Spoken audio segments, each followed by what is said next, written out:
नमस्कार दोस्तों। उत्तर प्रदेश लोक सेवा आयोग द्वारा विश्वविद्यालय केंद्रीय सेवा सहायक कुलसचिव परीक्षा 2024 का विज्ञापन प्रकाशित कर दिया गया है। सरकारी कर्मचारी इस परीक्षा के लिए बहुत समय से प्रतीक्षा कर रहे थे और वो प्रतीक्षा अब उनकी पूरी हो गई और पहली बार कुल रिक्तियां 38 सहायक कुलसचिव की आई हैं। विगत 20 वर्षों में सर्वाधिक रिक्तियां प्रकाशित की गई हैं। ऑनलाइन आवेदन प्रारंभ करने की तिथि 28/8/24 हो गई है और आवेदन स्वीकार करने की अंतिम तिथि 28/9/2024 है। यानी कि 28/9/2024 तक आप ऑनलाइन आवेदन कर सकते हैं। तो अभी लगभग 15 दिन शेष हैं। शीघ्र से शीघ्र लोक सेवा आयोग की वेबसाइट uppsc.up.nic.in में जाकर ऑनलाइन आवेदन कर दें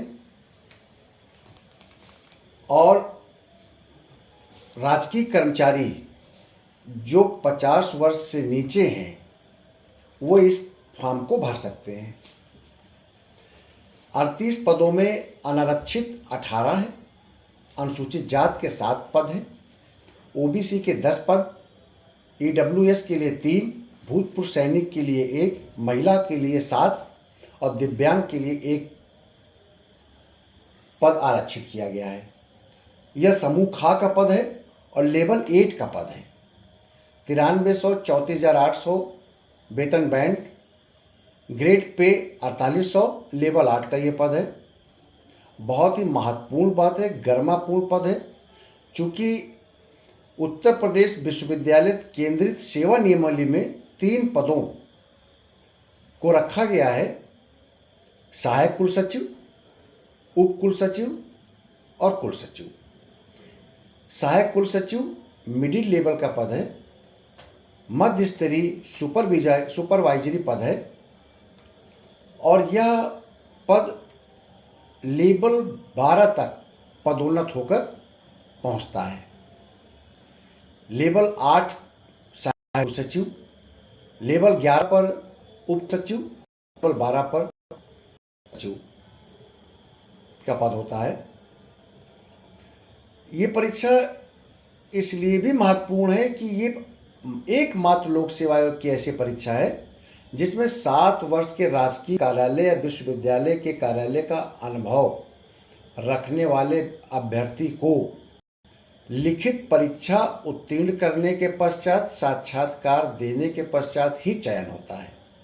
नहीं तो सामान्यतः जिन पदों पर अनुभव मांगा जाता है वो स्क्रीनिंग के द्वारा साक्षात्कार के माध्यम से चयन कर लिया जाता है, लेकिन इसमें लिखित परीक्षा ली जाती है और ये लिखित परीक्षा सामान्य अध्ययन, सामान्य हिंदी सारांश, आलेखन एवं निबंध, उत्तर प्रदेश वित्तीय नियम तथा प्रक्रिया के 3 प्रश्न पत्र लोक सेवा आयोग आयोजित करेगा। 200 अंकों का सामान्य अध्ययन का पेपर होगा, 200 अंकों का सामान्य हिंदी का पेपर होगा और 100 अंकों का वित्तीय नियम का पेपर होगा। 3-3 घंटे के तीनों प्रश्न पत्र होंगे और कुल रिक्तियों के 3 गुना अभ्यर्थी साक्षात्कार के लिए बुलाए जाएंगे।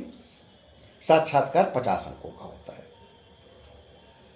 इस पद के फॉर्म भरते समय, आवेदन करते समय अनुभव प्रमाण पत्र अपेक्षित होगा और यह अनुभव प्रमाण पत्र नियुक्त प्राधिकारी के द्वारा निर्गत किया जाएगा। तो आप लोग एक बात सुनिश्चित कर लें कि फॉर्म भरने के समय ही आप प्रार्थना पत्र अपने नियुक्त प्राधिकारी को प्रेषित कर दें। उस प्रार्थना पत्र में ये उल्लिखित कर दें कि महोदय 7 वर्ष का राजकीय कार्यालय, हिंदी और अंग्रेजी दोनों में आलेखन का ज्ञान तथा लेखा नियमों का ज्ञान अंकित करते हुए अनुभव प्रमाण पत्र निर्गत करें। आवेदन पत्र के साथ अनुभव प्रमाण पत्र संलग्न करने की आवश्यकता नहीं है। विज्ञापन को आप विस्तार से पढ़ेंगे तो उसमें उल्लेख किया गया है कि लोक सेवा आयोग के द्वारा मांगे जाने पर आप अनुभव प्रमाण पत्र प्रस्तुत करेंगे और इसके लिए समय समय पर लोक सेवा आयोग की वेबसाइट को आप देखते रहें। आपको मैंने पहले ही बता दिया है कि लोक सेवा आयोग की जो वेबसाइट है उसको आप कहीं लिख लें, uppsc.up.nic.in, uppsc.up.nic.in। इस पर आप लॉगिन करेंगे और विज्ञापन को डाउनलोड करके उसका प्रिंट आउट लेकर उसको अच्छे से उसको पढ़ लें और ऑनलाइन आवेदन कर लें। चूँकि इस परीक्षा में अनुभव मांगा जाता है, राजकीय कर्मचारी इस परीक्षा को बैठते हैं, वैकेंसी पहली बार बहुत ज़्यादा है, अभ्यर्थी की संख्या प्रायः कम ही रहती है। विगत वर्षों का अनुभव देखा जाए तो 1000 से 2000 के बीच में ही आवेदन लोक सेवा आयोग में पहुंचते हैं। तो बहुत ही सीमित परीक्षा है, एक प्रकार से ये लिमिटेड डिपार्टमेंटल एग्जामिनेशन है और गरिमापूर्ण पद के लिए ऐसे अभ्यर्थी जो लोक सेवा आयोग के परीक्षाओं को विगत वर्षों में देते रहे हैं, किन्हीं कारणों से उनका चयन उच्च पदों पर नहीं हो पाया है, तो उनके लिए ये सुनहरा अवसर है। या कुछ ऐसे भी अभ्यर्थी होते हैं जो ओवर एज हो चुके होते हैं, आयु पूरी कर चुके होते हैं राजकीय सेवा की, तो उनके लिए भी एक अच्छा अवसर है कि वो इस परीक्षा में बैठें और सहायक कुलसचिव के पद पर अपने आप को अपना चयन कराएं, क्योंकि इसका भविष्य उज्जवल है। और लेवल 12 तक इसकी पदोन्नत का ये पद है। तो मेरा ये अनुभव है और मेरा ये मानना है कि इस पद की परीक्षा पर वो अभ्यर्थी जो सतत पढ़ते रहे हैं, जिनके पास पूर्व में लोक सेवा आयोग की परीक्षाओं को देने का अनुभव रहा है, जिन्होंने एसएससी की मेंस आदि लिखे हैं, यूपीएससी की तैयारी करते रहे हैं, वो अभ्यर्थी इस परीक्षा में जरूर बैठें। क्योंकि इसका जो सामान्य अध्ययन है, सामान्य हिंदी है, ये सबोर्डिनेट सेवा में जो सिलेबस हुआ करता था पहले, उसी सिलेबस से आच्छादित सिलेबस है। उत्तर प्रदेश वित्तीय नियम तो सामान्य जो वित्तीय नियमों की जानकारी कर्मचारियों को अपने रोज़मर्रा के कार्यों में उपयोग करना पड़ता है, प्रयोग करना पड़ता है, उससे ही वित्तीय नियम के और सामान्य प्रक्रिया के प्रश्न उसे संबंधित आते हैं।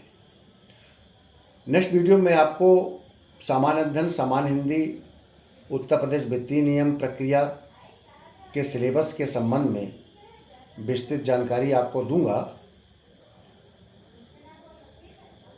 और इस परीक्षा की तैयारी कैसे की जाए, सामान्य अध्ययन के विगत वर्षों में किस प्रकार के प्रश्न पूछे गए हैं, उन प्रश्नों को किस प्रकार से लिखा जाए,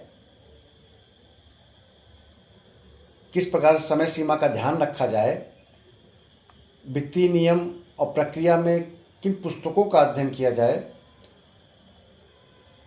वित्तीय नियमों से संबंधित किस प्रकार से प्रश्न इस पे पूछे जाएंगे, सामान्य हिंदी सारांश आलेखन निबंध का जो प्रारूप है और जो विगत वर्षों में प्रश्न पूछे गए हैं, इनका विस्तृत चर्चा मैं अगले वीडियोज़ अपने चैनल के माध्यम से क्रमिक रूप से, सतत रूप से इस पर वार्तालाप, डिस्कशन, अध्यापन कार्य करता रहूँगा। इसलिए मेरे इस YouTube चैनल को आप लाइक करिए, सब्सक्राइब करिए, जिससे कि मैं अगले वीडियो आपके लिए बनाकर प्रस्तुत करूं। धन्यवाद।